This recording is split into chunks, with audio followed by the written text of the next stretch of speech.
రాజన్న సిరిసిల్ల జిల్లా ఇల్లంతకుంట మండలంలో పాఠాలు చెప్పాల్సిన ఉపాధ్యాయులు పాఠాలు చెప్పాల్సిన సమయంలో ఇలా రీల్స్ చేసుకుంటున్నారని సామాజిక మాధ్యమాల్లో ఫోటోలు పెట్టడం సరికాదని ఇలా చేయడం వల్ల మా మనోభావాలు దెబ్బతిన్నాయని ప్రిన్సిపల్ సంధ్యారాణి పేర్కొన్నారు. మేము పాఠశాల సమయంలో ఎటు వెళ్ళలేదు అని 96లో నేను జాయిన్ అయ్యాను. 30 సంవత్సరాల నుండి విద్యార్థుల భవిష్యత్తు ధ్యేయంగా పనిచేస్తూ ఉన్నారన్నారు. ఇంతవరకు ఏ గురుకుల పాఠశాలలో కూడా ఇలా చేయలేదని, అబద్ధాలు ఆడి ఉపాధ్యాయుల భవిష్యత్తుతో ఆడుకోవద్దన్నారు. ఆ ఫోటోలు మా వ్యక్తిగత ఫోటోలు అని అవి తీసి సోషల్ మీడియాలో పోస్ట్ చేయడం సరికాదని ప్రిన్సిపల్ సంధ్యారాణి మాట్లాడుతూ అన్నారు.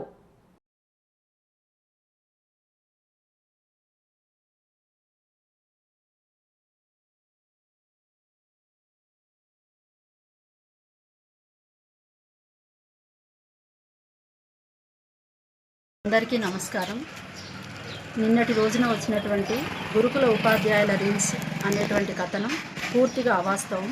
మేము పాఠశాల సమయంలో ఎక్కడికి వెళ్ళలేదు. అలాంటి పనులు మేము ఎప్పుడు చెయ్యము. నేను నా 30 సంవత్సరంలో 96లో ఈ యొక్క గురుకుల విద్యాలయంలో జాయిన్ కావడం జరిగింది. ఆ రోజు నుండి పిల్లల యొక్క భవిష్యత్తు ధ్యేయంగా నేను పనిచేస్తూ రావడం జరిగింది. ఇంతవరకు ఎక్కడ కూడా ఎలాంటి ఆరోపణలు మా మీద లేవు. మా యొక్క టీచర్ల యొక్క మనోభావాలను దెబ్బతీసే విధంగా ఈ విధంగా అబద్ధాల ఆరోపణలు చేసి మా యొక్క మనస్సును గాయపరుస్తున్నారు. దయచేసి మేము పాఠశాల సమయంలో ఎక్కడికి వెళ్ళలేదు. అది మా వ్యక్తిగత విషయం మాత్రమే. మా వ్యక్తిగత ఫోటోలను సామాజిక మాధ్యమాల ద్వారా ఈ విధంగా చిత్రీకరిస్తూ మమ్మల్ని మనోవేదన గురి చేస్తున్నాయి. దయచేసి ఇటువంటి ఇబ్బందులు మా యొక్క మహిళా ఉపాధ్యాయులను ఇబ్బంది పెట్టొద్దని మనవి చేస్తున్నాం.